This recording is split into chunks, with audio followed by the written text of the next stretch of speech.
श्रीमद्भागवत गीता अध्याय 15 पुरुषोत्तम योग। आज के इस एपिसोड में हम अध्याय 15 लेके आपके बीच में उपस्थित हुए हैं। इसके पहले कि 1 से 14 अध्याय तक आप हमारे चैनल इंग्लिश मंत्रा पे जाएंगे, जब भी चाहें उसे देख सकते हैं। अध्याय 15 पुरुषोत्तम योग। संसार रूपी वृक्ष का वर्णन श्री भगवान ने कहा, हे अर्जुन, इस संसार को अविनाशी वृक्ष कहा गया है, जिसकी जड़ें ऊपर की ओर हैं और शाखाएं नीचे की ओर, तथा इस वृक्ष के पत्ते वैदिक स्रोत हैं। जो इस अविनाशी वृक्ष को जानता है वही वेदों का जानकार है। इस संसार रूपी वृक्ष की समस्त योनि आय रूपी शाखाएं नीचे और ऊपर सभी ओर फैली हुई हैं। इस वृक्ष की शाखाएं प्रकृति के तीनों गुणों द्वारा विकसित होती हैं। इस वृक्ष की इंद्रिय विषय रूपी कोपले हैं। इस वृक्ष की जड़ों का विस्तार नीचे की ओर भी होता है, जो कि सकाम कर्म रूप से मनुष्यों के लिए फल रूपी बंधन उत्पन्न करती है। इस संसार रूपी वृक्ष के वास्तविक स्वरूप का अनुभव इस जगत में नहीं किया जा सकता है, क्योंकि ना तो इसका आदि है और ना ही इसका अंत है, और ना ही इसका कोई आधार ही है। अत्यंत दृढ़ता से स्थित इस वृक्ष को केवल वैराग्य रूपी हथियार के द्वारा ही काटा जा सकता है। वैराग्य रूपी हथियार से काटने के बाद मनुष्य को उस परम पद रूप परमात्मा के मार्ग की खोज करनी चाहिए। जिस मार्ग पर पहुंचा हुआ मनुष्य इस संसार में फिर कभी वापस नहीं लौटता है। फिर मनुष्य को उस परमात्मा के शरणागत हो जाना चाहिए, जिस परमात्मा से इस आदि रहित संसार रूपी वृक्ष की उत्पत्ति और विस्तार होता है। जो मनुष्य मान प्रतिष्ठा और मोह से मुक्त है, तथा जिसने सांसारिक विषयों में लिप्त मनुष्यों की संगति को त्याग दिया है, जो निरंतर परमात्मा स्वरूप में स्थित रहता है, जिसकी सांसारिक कामनाएं पूर्ण रूप से समाप्त हो चुकी हैं और जिसका सुख दुख नाम का भेद समाप्त हो गया है, ऐसा मोह से मुक्त हुआ मनुष्य उस अविनाशी परम पद को प्राप्त करता है।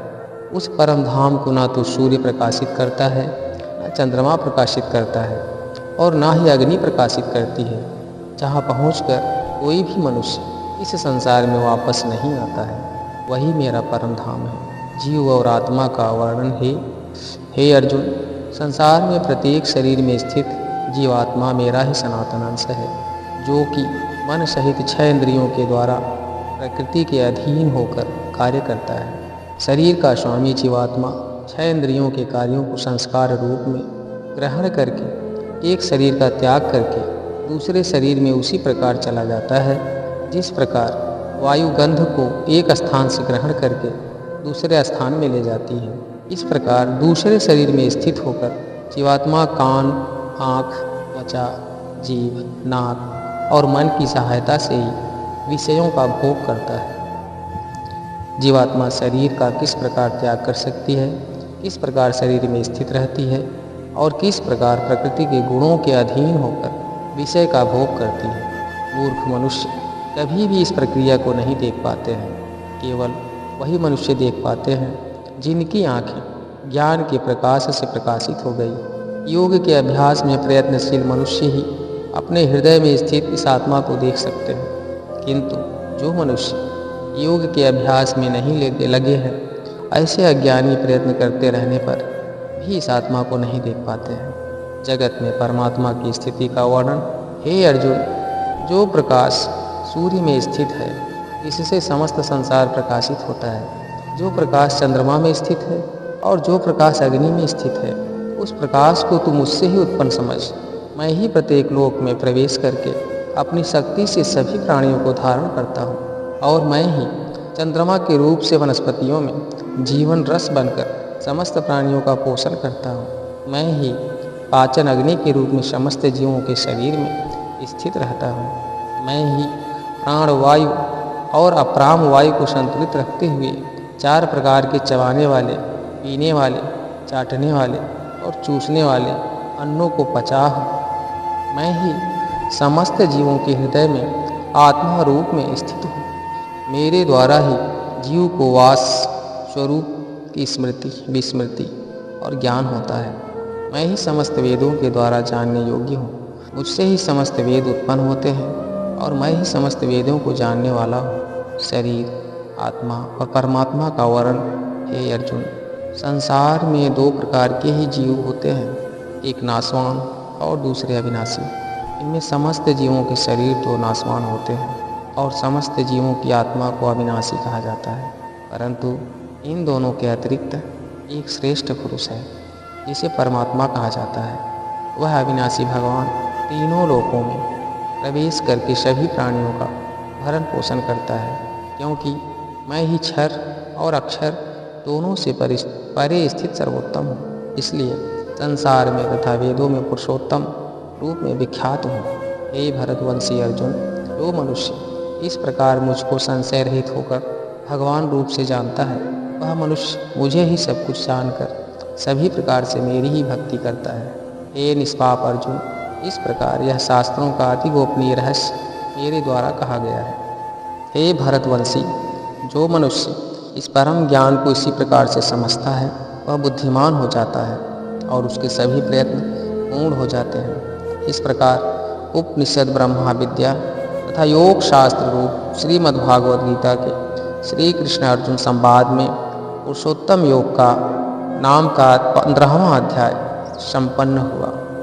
अब हम आपको कृष्ण अर्जुन संवाद श्रीमद्भागवत गीता अध्याय 16 देव असुर संपदा विभाग योग दैवी स्वभाव वालों के लक्षण।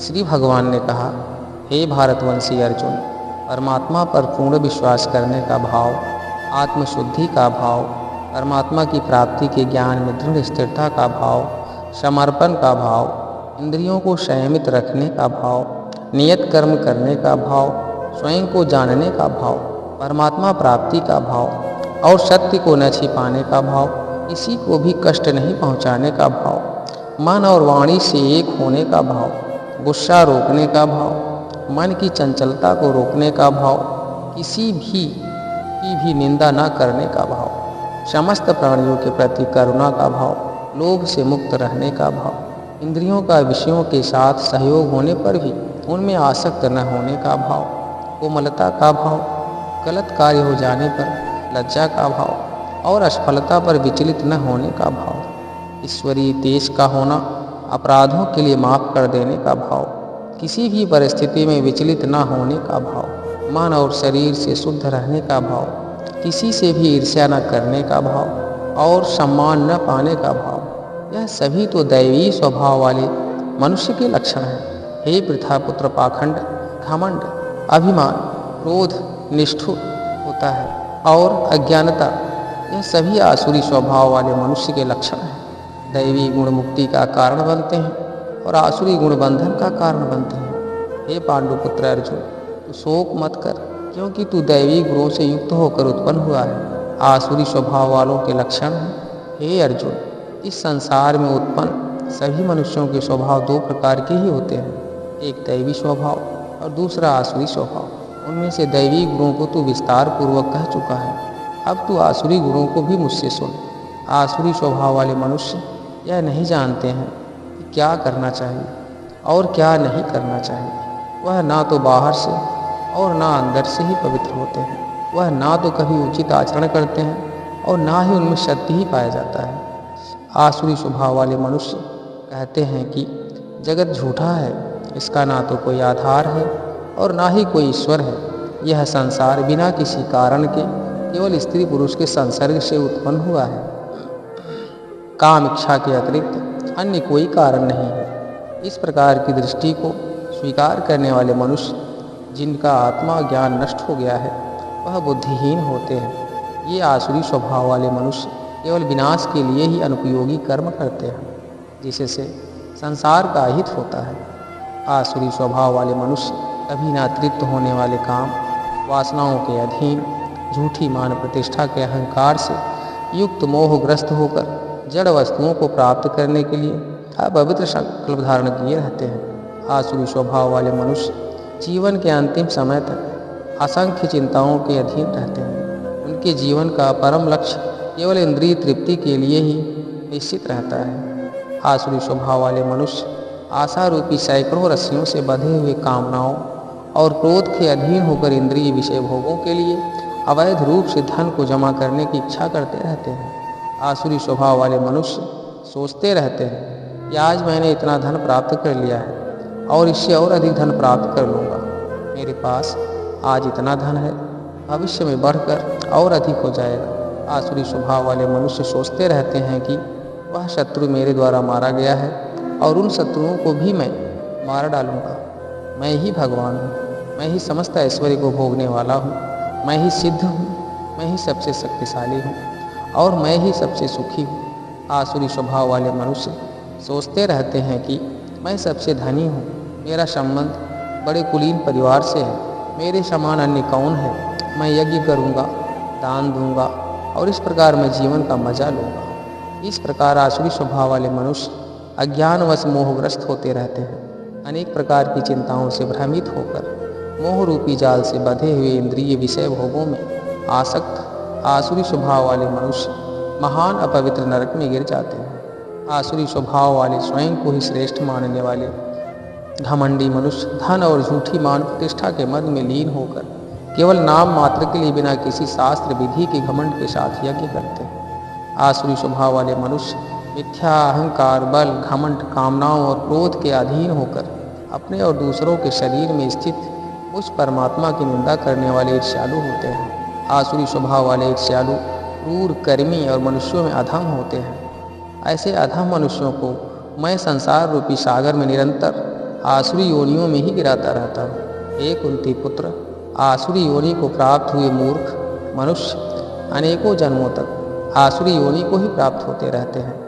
ऐसे आसुरी स्वभाव वाले मनुष्य मुझे प्राप्त न होकर अत्यंत निम्न योनि को ही प्राप्त होते हैं। शास्त्र अनुकूल आचरण के लिए प्रेरणा। हे अर्जुन, जीवात्मा का विनाश करने वाले काम, क्रोध और लोभ यह 3 प्रकार के द्वेष हैं।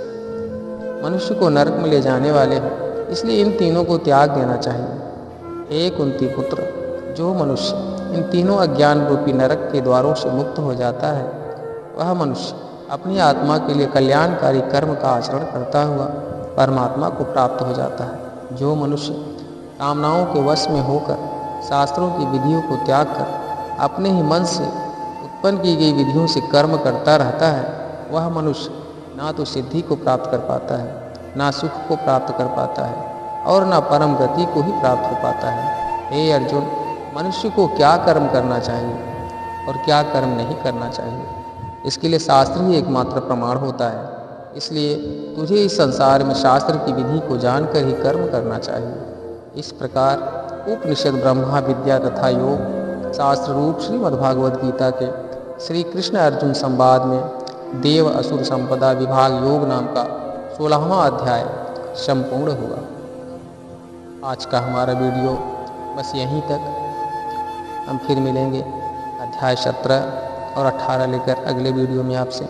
आप सभी से आग्रह है, निवेदन है, इस परम ग्रंथ श्रीमद्भागवत महाग्रंथ, महावेद, महापुराण, भक्ति सागर, प्रेम सागर को ज़्यादा से ज़्यादा लोगों तक शेयर करिए, ज़्यादा से ज़्यादा लोगों तक इसको पहुँचाएँ, ज़्यादा से ज़्यादा लोग इस ज्ञान को सीखें, इस ज्ञान को लें और भगवान के शरण में जाएं और भगवान की कृपा प्राप्त करें। आप सभी अपना ख्याल रखिएगा। जय श्री कृष्ण, जय सिया राम।